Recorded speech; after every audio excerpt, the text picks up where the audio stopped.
नमस्कार दोस्तों, मैं विनय दुबे मुंबई से। कैसे हो अंडे भक्तों?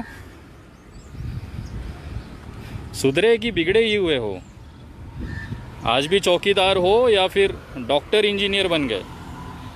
अरे अरे, मैं भी भूल जाता हूँ यार। डॉक्टर इंजीनियर बनने के लिए ऊपर जो खोपड़ी है ना, उसके अंदर दिमाग होना बहुत ज़रूरी है। और गोबर तो गोबर। सॉरी सॉरी सॉरी, गटर तो गटर। मैं विनय दुबे मुंबई से। आप लोगों के लिए मैं दिल से धन्यवाद करता हूँ। जिस तरह से आप लोगों ने मेरे लिए दुआएं की, मेरे लिए आप लोगों ने जिस तरह से प्रार्थनाएं की, पूरे देश से, पूरे विश्व से जिस तरह से मेरे लिए कामना की गई, उसके लिए मैं आप सभी का दिल से आभार मानता हूँ। यही कारण है कि आज मैं बाहर हूँ और वापस से अपने जो लोग हैं, जो मजबूर हैं, उनकी सेवा कर पा रहा हूँ। बहुत सारी अफवाहें इस बीच उड़ी थी। सारे लोगों ने एक तरह से ये अंधभक्तों ने एक तरह से एक पूरा माहौल बना लिया था कि 3-4 साल के लिए कम से कम विनय दुबे गया या रासुका में वो अंदर गया। लेकिन क्या होता है ना, ये अंधभक्तों के ऊपर का जो खाला माला है ना, वो खाली है। उनको समझ में नहीं आता ये जो देश है ना, ये कानून से चलता है। ये जो देश है, ये संविधान से चलता है, इनके बकचोदी से नहीं चलता है। तो कहीं ना कहीं ये चीज़ें वहाँ पे लागू ही। और मुझे बाहर आने में सबसे बड़ा जो हाथ है वो इन्हीं अंधभक्तों का है। मेरी जिस तरह से मुझे ये सोशल मीडिया पे टारगेट करते थे, उसको लेके एक तरह से मेरा उनका जो बैर चल रहा है पिछले सालों से, मैंने कम से कम साल के 365 दिन मैं लेता हूँ, इनकी तबीयत से लेता हूँ। और यही चीज़ कोर्ट में साबित करने के लिए मुझे एक, बोलते हैं ना, एक सबूत की ज़रूरत थी। जो इन्होंने मुसलमान वाला फ़ोटो वायरल कर दिया, बाद में वो जो फैक्ट में निकला कि वो गलत है, उस आधार पे मेरी ये बात साबित हो गई और मैं आज आज़ाद हूँ। ज़मानत मिली है, मामला की जांच चल रही है। मुंबई पुलिस की सबसे बेस्ट टीम इसकी जांच कर रही है। पूरे भारत की जितनी भी सुरक्षा एजेंसीज़ हैं, इसकी जांच कर रही है। और इसमें बहुत जल्द इसकी क्लोज़र रिपोर्ट आएगी, उसमें आप लोगों को पता चल जाएगा कि क्या है। मैं सिर्फ इतना कहना चाहूँगा, अदालत में एक आश्चर्यजनक, एक अप्रत्याशित रिज़ल्ट आएगा अगले कुछ दिनों में इस मामले को लेके, और आप लोग इसको देखेंगे। दूसरा, जिस तरह से ये चीज़ें चलाई जा रही थी कि वहाँ पे विनय दुबे के साथ मारपीट हुई, पुलिस ने बहुत सुझाया, उनको कहना चाहता हूँ ये मुंबई पुलिस है, ये कितनी बेहतरीन स्टाफ है, पुलिस होती है जो मानवीयता के आधार पे काम करती है, जो एक, बोलते हैं ना, इंसानियत के हिसाब से काम करती है। और ये जो बोलते हैं ना कि 2 कौड़ी के जो अंधभक्त हैं ना, उनके लिए ये सारी चीज़ें कॉमन हैं। लेकिन फिर भी कहीं ना कहीं जिस तरह से वहाँ पे मेरे साथ सलूक किया गया, वो एकदम बेहतरीन था। और मुझे धन्य हूँ कि मुझे ऐसी पुलिस टीम के साथ में जांच करने का, मेरी जांच होने का मौका मिला है, जो महाराष्ट्र में, मुंबई में सबसे बेहतरीन अधिकारी हैं। और मुझे पता है उनकी जांच में कल को भविष्य में जो भी चीज़ें आएंगी, मुझे भी अपनी बात रखने का मौका मिलेगा। उस समय अदालत की तरफ से एक बेहतरीन फ़ैसला आएगा और ये आप सबके सामने होगा। मैं ये लाइव आने का कारण था कि मैं आपको बताना चाहता हूँ कि मेरे सारे फेसबुक अकाउंट डिलीट्स कर दिए गए हैं सरकार की तरफ से। एक मैंने नया पेज बनाया है जो कि द विनय दुबे के नाम से है, जिस पे मैं लाइव हूँ फ़िलहाल में।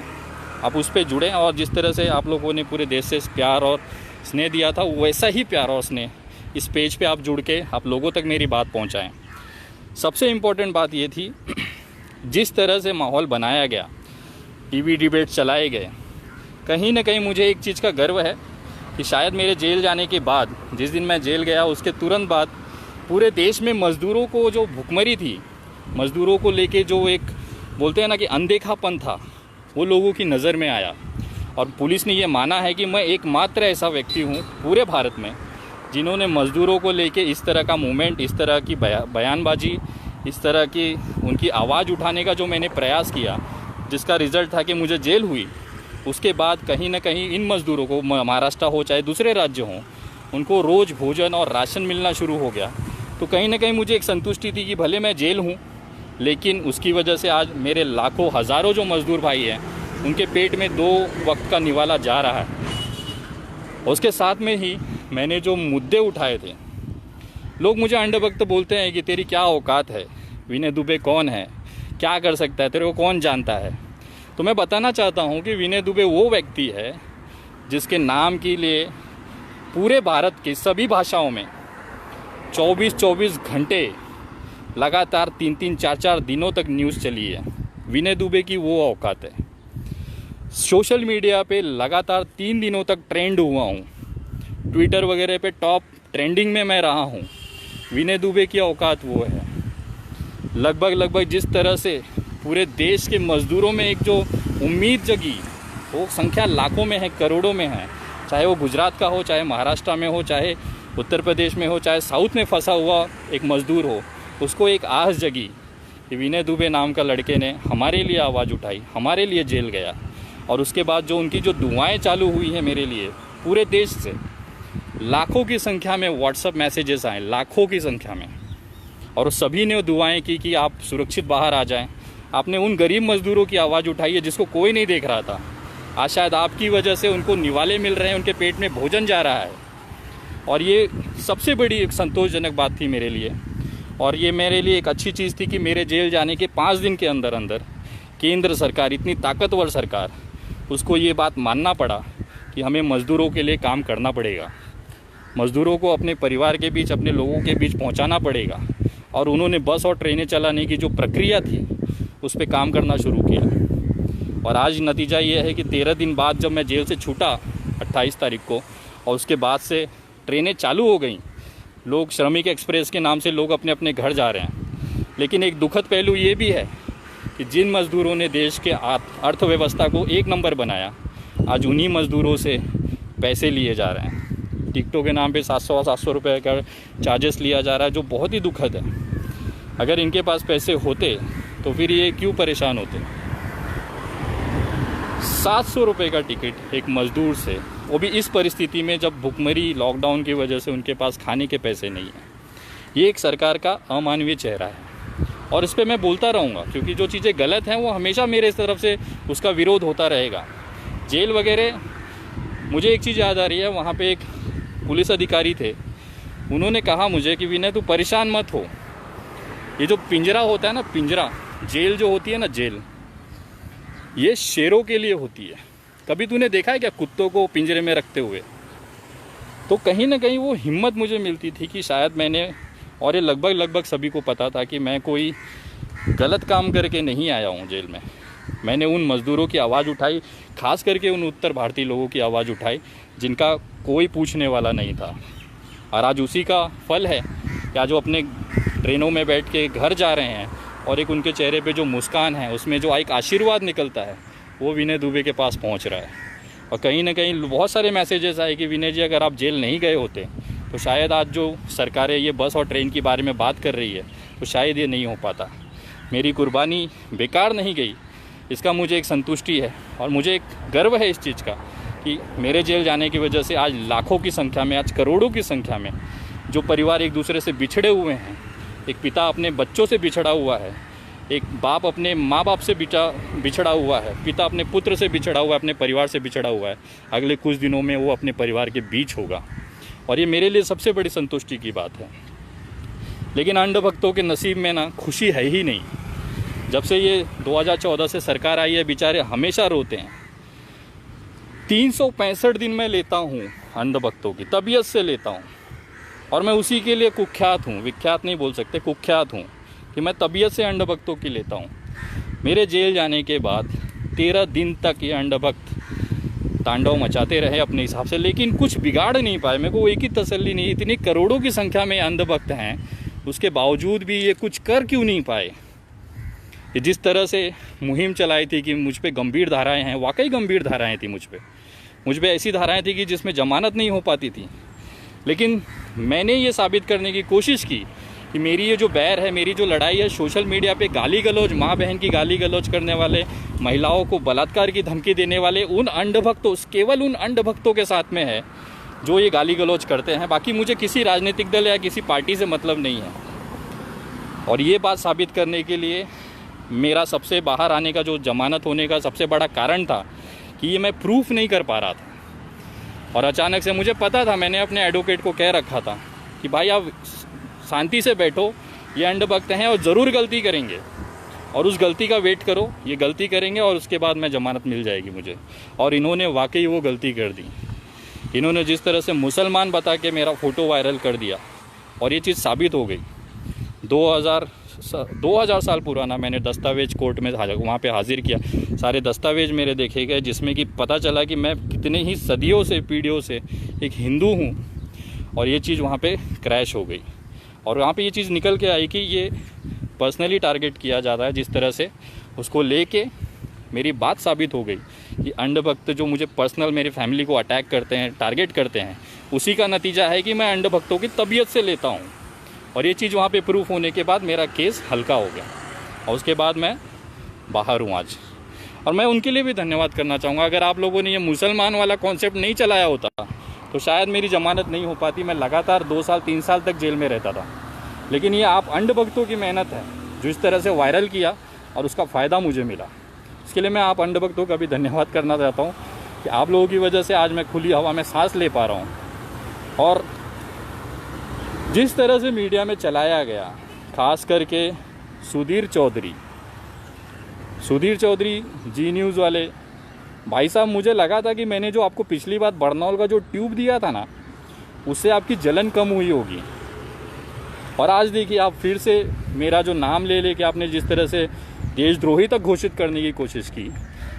देखो देश का दुर्भाग्य क्या है, देश का दुर्भाग्य ऐसा है कि एक हफ्ता मांगने वाला व्यक्ति, 100 करोड़ की घूस मांगने वाला व्यक्ति, तिहाड़ में जाके घूसखोरी के नाम पे जेल जाने वाला सुधीर चौधरी तिहाड़ी, वो दूसरे को देशद्रोही का सर्टिफिकेट बांट रहा है। अरे सुधीर भाई, मैं आपके जैसे हफ्ता मांगने के इल्ज़ाम में जेल नहीं गया था। मैं आपके जैसे देश को बेचने का, पत्रकारिता के नाम पे देश को बेचने के लिए, पैसे मांगने के लिए जेल में नहीं गया था। मैं जेल में गया था क्योंकि मेरे मजदूर भाई भूखे थे। मैं जेल में गया था कि उनके घर पे राशन का एक दाना नहीं था। मैं जेल में गया क्योंकि मुझे उन मज़दूरों को भूखे मरते नहीं देखना था। यही फ़र्क है आप में, एक दलाल पत्रकार में और एक विनय दुबे में। और मुझे लगा था कि पिछली बार जिस तरह से आपने दिल्ली चुनाव में जनता को ये कहा था, क्या कहते हैं कि मुफ्तखोर है दिल्ली की जनता, अरविंद केजरीवाल की चुनाव जीतने के पहले। उसके बाद मैंने आपको बरनौल गिफ्ट किया था, मेरी वीडियो यूट्यूब पे है, जिसको चाहिए वो देख सकता है। मुझे लगा था आपकी जलन कम हो गई होगी, लेकिन ऐसा लग रहा है कि शायद मुझे बड़ी वाली ट्यूब भेजनी चाहिए थी। और टेंशन मत लीजिए, बिंदास टेंशन मत लीजिए, अगले कुछ दिनों में कुरियर करने की कोशिश करता हूँ। आपको एक बड़ा वाला 1 किलो का बरनौल भेजता हूँ। लगाओ सुधीर भाई, आपको आराम मिलेगा। और विनय दुबे ऐसे ही लेता रहेगा, जहाँ पे भी गलत होगा वहाँ पे विनय दुबे आवाज़ उठाता रहेगा। और तुम जैसे लोग ना तो देशद्रोही का शब्द ही मत बोलो रे।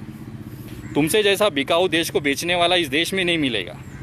तिहाड़ जाओ तुम, 100 करोड़ की घूस मांगो तुम, और देशद्रोही मैं। मजदूरों की आवाज़ उठाना देशद्रोह है। अगर मजदूरों की आवाज़ उठाना देशद्रोही है तो मैं हूँ। अगर किसी को भूखे को पेट को राशन दिलाना देशद्रोही है तो मैं हूँ।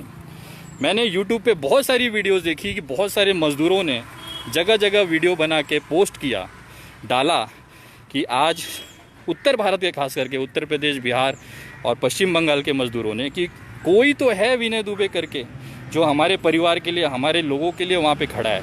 महाराष्ट्र में, मुंबई में लॉकडाउन जैसी परिस्थिति में पूरे देश में भूचाल ला के छोड़ा है। तब कहीं जाके सरकारें जागी हैं, तब कहीं जाके ये ट्रेनें और बस चलाने की बात शुरू हुई है। नहीं तो ये लोग यहीं भूखे मर जाते हैं। और मुझे समझ में नहीं आ रहा, मेरे जो मराठी भाई हैं, जो मेरे करीबी लोग थे, मतलब करीबी नहीं कह सकते बट एक जानकार थे, वो लोग इस तरह से ट्रीट कर रहे थे। मुझे थोड़ा सा चकित लगा। मुझे एक बात बताइए, वो लोग महाराष्ट्र के संकट में भागने वाले लोग नहीं हैं। वो यहीं पे मजदूरी करते थे, महाराष्ट्र को 1 नंबर बनाने में उन्होंने काम किया। वो कभी भी कोई भी भागना नहीं चाहता है। लेकिन जब बात परिवार की, जब बात भूखे पेट की होती है ना, तो सबको अपना गांव समझ में आता है, जाना चाहते हैं। महाराष्ट्र से बहुत सी परिवार कोंकण, अलग अलग ज़िलों में गए क्योंकि उनका परिवार वहाँ पे था। वही इंसानियत, वही परिवार की जो माया है, जो प्रेम है, वो सबके अंदर होती है। जो लोग 2-2 हज़ार किलोमीटर दूर आके फंसे हैं, अटके हैं, ये उनके लिए ज़रूरी था कि उनके परिवार के बीच वो जाएँ। भले वहाँ पे उनके साथ जो हो जाए लेकिन चलेगा, लेकिन वो जाना चाहते थे। और ये मेरा आंदोलन नहीं था कोई, या मैंने उनको नहीं भड़काया था। ये मज़दूरों के दिल की आवाज़ थी, वो अपने परिवार के बीच जाना चाहते थे, जिसके लिए उन्होंने आवाज़ उठाया और वो गए भी। आज अगर ये महाराष्ट्र से जा रहे हैं या जिस तरह से वो अपने परिवार के बीच पहुंच रहे हैं, तो कहीं ना कहीं उससे महाराष्ट्र पे जो लोड है वो कमी होगा। जो स्वास्थ्य सुविधाएं हैं या जो भोजन की प्रणाली है, राशन प्रणाली है, उसका कहीं ना कहीं महाराष्ट्र पे जो लोड है वो बैलेंस होगा। इनको राशन चाहिए होता तो ये आंदोलन ही नहीं करते थे। इनको अपना परिवार चाहिए होता है, और परिवार सबको चाहिए होता है। मुंबई से कितने ही मराठी फैमिली, मराठी लोग, मेरे मराठी भाई अपने अपने गांव, अपने परिवारों के बीच चले गए। उसका कारण यही था, परिवार ज़रूरी होता है। संकट के समय में उनका ध्यान रखने वाला कोई नहीं है। पत्नी बच्चे गांव में है, पति यहाँ पे है, किस तरह से रहता होगा आप समझिए चीज़ों को। तो ये सारी चीज़ें थी जिसको लेके ये आवाज़ था। ये कोई महाराष्ट्र के संकट से भागने वाले लोग नहीं हैं, ना वो भागना चाहते थे। अगर उनकी व्यवस्था यहाँ पे है, उनको परिवार की ज़रूरत थी, इसकी वजह से उन्होंने ये आवाज़ उठाई और उन्होंने ये आंदोलन किया। और उसकी वजह से आज इस आंदोलन का जो चेहरा बनाया गया है मुझे, वो चीज़ मैं आज उस चीज़ को देख रहा हूँ, झेल रहा हूँ, और आगे भी जब भी गलत होगा उसकी आवाज़ मैं उठाते रहूँगा। जिस तरह से मुझे राजनीतिक शिकार कराया गया कि मेरा राजनीतिक दलों से संबंध है, मेरे नेताओं से संबंध है, तो मैं आज आप लोगों को बताना चाहता हूँ कि मेरे व्यक्तिगत संबंध लगभग सभी पार्टियों से हैं। भारतीय जनता पार्टी के भी वरिष्ठ जो नेतृत्व है उनसे भी मेरे अच्छे संबंध है। शायद ही कोई पार्टी होगी जिसमें मेरे संबंध ना हो, लेकिन पार्टी से जुड़ना और एक संबंध होना, एक व्यक्तिगत पर्सनल रिलेशन होना और संबंध होना, ये दो अलग चीज़ होती है। 2012 में मैंने चुनाव लड़े राष्ट्रवादी से, लेकिन उसके बाद रिज़ाइन करने के बाद और उसके बाद राष्ट्रवादी कांग्रेस पार्टी से मेरे कोई संबंध नहीं रहे। हाँ, लेकिन व्यक्तिगत जुड़ाव हमेशा रहा है। मैं मनसे से भी जुड़ा रहा हूँ, व्यक्तिगत तौर पर राज साहब से जुड़ा रहा। राष्ट्रवादी के बहुत से नेताओं के साथ मेरे व्यक्तिगत संबंध थे, लेकिन जिस तरह से अनिल देशमुख जी को शिकार बनाया गया, गृह मंत्री जी को, वो मुझे लगता है कि वो गलत है। अनिल देशमुख जी जो गृह मंत्री हैं उनको मैं कभी ज़िंदगी में नहीं मिला हूँ। मेरे पिताजी एक ऑटो ड्राइवर हैं जिन्होंने अपनी आजीवन की जो पूंजी बचा के रखी थी उसमें से 25,000 रुपये वो दान देना चाहते थे उस भूमि को, जिस भूमि पे उन्होंने पूरी ज़िंदगी दी है, जिनका जन्म इस भूमि पे, महाराष्ट्र की भूमि में हुआ है। और आज इस महाराष्ट्र की संकट की घड़ी में अगर वो व्यक्ति अगर महाराष्ट्र की लड़ाई में साथ देना चाहता है और उसके लिए उन्होंने ये सोचा कि मेरे पास कुछ पैसे हैं वो मैं देना चाहता हूँ महाराष्ट्र सरकार को, ताकि वो इस लड़ाई में लड़ सके मजबूती के साथ और इस बीमारी से जीत सके और महाराष्ट्र को सुरक्षित रख सकें। वो चेक देने में मंत्रालय गया था मेरे पिताजी के साथ में, और वहाँ पे एक कोइंसिडेंट था, कोई पहले से प्लान नहीं था। उस समय चेक लेने के लिए गृह मंत्री जी उपस्थित थे, हमने उनको चेक दिया, उन्होंने हमें धन्यवाद कहा, बस इतना सा ही रोल है। इसके अलावा ऐसी कोई नहीं है कि व्यक्तिगत संबंध है, ऐसा चीज़ है, ऐसा कुछ भी नहीं है। पर्सनल रिलेशन हमारे सबके अपने साथ हैं। मैं आज राजनीति, समाज नीति में हूँ, समाजकारण में हूँ, तो ये पॉलिटिकली लोगों से मिलना, उनसे काम करना, ये सारी चीज़ें ज़रूरी होती हैं और करना पड़ता है। बट इसका मतलब ये नहीं है कि मैं इस पार्टी से हूँ, मैं इस पार्टी से जुड़ा हूँ, उसका सदस्य हूँ, ऐसी कोई चीज़ें नहीं थी। और मुझे गर्व है कि कम से कम अंधभक्तों के बापों के जैसे, अंधभक्तों के पिताजियों के जैसे मेरे पिताजी नहीं हैं। मेरे पिताजी भले पूरी ज़िंदगी उन्होंने ऑटो चलाया, लेकिन कम से कम महाराष्ट्र में जब संकट आया, महाराष्ट्र में जब सबसे जब ज़रूरत पड़ी, तो उन्होंने अपनी आजीवन आगे के भविष्य के लिए जो पैसे संभाल के रखे थे उसमें से कुछ पैसे महाराष्ट्र की लड़ाई में दान दिया। मैं अंधभक्तों से पूछना चाहता हूँ, तुम्हारे कितने बापों ने कितना पैसा दिया और तुम्हारे क्या योगदान रहा है कोरोना रोकने में, उस पर चर्चा नहीं करोगे। और जिस तरह से टारगेट किया जाता है वो बहुत ही भयंकर हिसाब से होता है, लेकिन कोई फ़र्क नहीं पड़ता। जिस तरह से मैंने आज तक ली है अंधभक्तों की, वैसे आगे भी लेता रहूँगा। ये वीडियो बनाने का मेरा कारण यही था कि कुछ चीज़ें जो थी आपको जानना ज़रूरी थी। मैं हिंदू हूँ, मुझे गर्व है इस चीज़ का। मेरे 200 साल 300 साल पुराना जो इतिहास, उससे पहले का जो मेरा हिंदू धर्म का इतिहास रहा है, उस पर मैं कट्टर हूँ और आगे भी रहूँगा। हिंदू का मतलब भारतीय जनता पार्टी का गुलाम होना ये ज़रूरी नहीं है। मैं हिंदू हूँ, उस चीज़ का मुझे गर्व है, और किसी भी भड़वे अंधभक्त से ना मुझे सर्टिफिकेट लेने की ज़रूरत नहीं है। मैं हिंदू हूँ, मुसलमान हूँ, मैं कोर्ट में ऑलरेडी साबित कर चुका हूँ। और जितने भी मीडिया चैनल, मैं इसी के लिए इतना दिन समय लिया, मुझे वो एविडेंसेस जमा करने थे ताकि भविष्य में उनको मैं मुंबई बुला सकूं अपना मेहमान बना सकूं और सेवा कर सकूं। और सारी लिस्टिंग तैयार है। अगले ही कुछ दिनों में जैसे ही कोर्ट्स खुलेंगी लॉकडाउन के बाद से मेरी प्रक्रिया शुरू हो जाएगी और बारी बारी सबकी जिस तरह से जिन्होंने जो बर्ताव किया है ना, उनको सूद समेत मैं वापस दूंगा। ये मेरा शब्द है। और जो मेरे पुराने साथी हवा में उड़ रहे थे, जिन्होंने कभी कभी पोस्ट डाली थी कि मुझे विनय दुबे के जान से खतरा है, जो विनय दुबे जैसा बैग लटका के अपने आप को विनय दुबे जैसे कपड़े पहन के अपने आप को विनय दुबे समझते हैं, उनको तो खास मेरा संदेश है, आ रहा हूँ, संभालो। बस इतना सा संदेश था। आप मेरे सोशल मीडिया पेज से जुड़ें, द विनय दुबे करके, या आप @विनय दुबे इंडिया करके सर्च करेंगे तो द विनय दुबे करके आपको एक फेसबुक पेज मिलेगा जिसमें मेरा लाइव वीडियो रहेगा ये वाला। और इससे आप ऑथेंटिक समझिए कि ये मेरा खुद का अकाउंट है। बहुत सारे मेरे नाम के अकाउंट है, लेकिन आप लोग संभल के रहें। मेरा जो ओरिजिनल फेसबुक अकाउंट पेज मैंने बनाया है वो द विनय दुबे के नाम से है, आप सर्च करिएगा। ट्विटर पे आप मुझसे जुड़ सकते हैं। ट्विटर पे मुझे फॉलो करने के लिए @THE_विनय VINAY दुबे DUBEY @the_विनय दुबे, इस नाम से मेरा ट्विटर है, उस पर आप जुड़ सकते हैं। और आप लोगों का आशीर्वाद और साथ ऐसे ही रहे। और मैं उन तमाम लोगों को दिल से धन्यवाद करता हूं कि मेरे परिवार में इतनी मुश्किल घड़ी में जिन्होंने मेरा साथ दिया, जो मेरे परिवार के साथ खड़े रहे, मैं उनका दिल से धन्यवाद करता हूं। और आजीवन ऋणी रहूँगा आपके इस एहसान का। जिस तरह से भी चीज़ें गई हैं, मेरी पूरी एडवोकेट टीम, अरुण मिश्रा जी को मैं धन्यवाद करूंगा जिन्होंने दिन रात मेरे परिवार को, मेरे छोटे भाई का मैं धन्यवाद करता हूं जिसने बहुत मेहनत किया मुझे इस चीज़ से बाहर निकालने के लिए। और मैं वेट करूंगा अदालत के फ़ैसले के लिए, जब हकीकत इस देश के सामने, इस दुनिया के सामने आएगी। और उसके बाद मैं सवाल पूछूंगा उन लोगों से जिन्होंने मेरे पीठ पीछे, मेरे अपने लोगों से जिन्होंने मेरे पीठ पीछे जिस तरह से बुराइयां की, जिस तरह से गालियां दी, एक एक गाली का हिसाब लेगा ये विनय दुबे। मैं कुछ चीज़ भूलता नहीं हूँ, बस समय का इंतज़ार करता हूँ। सही समय पर सही चीज़ ज़रूर करूँगा। और ये मेरा शब्द है।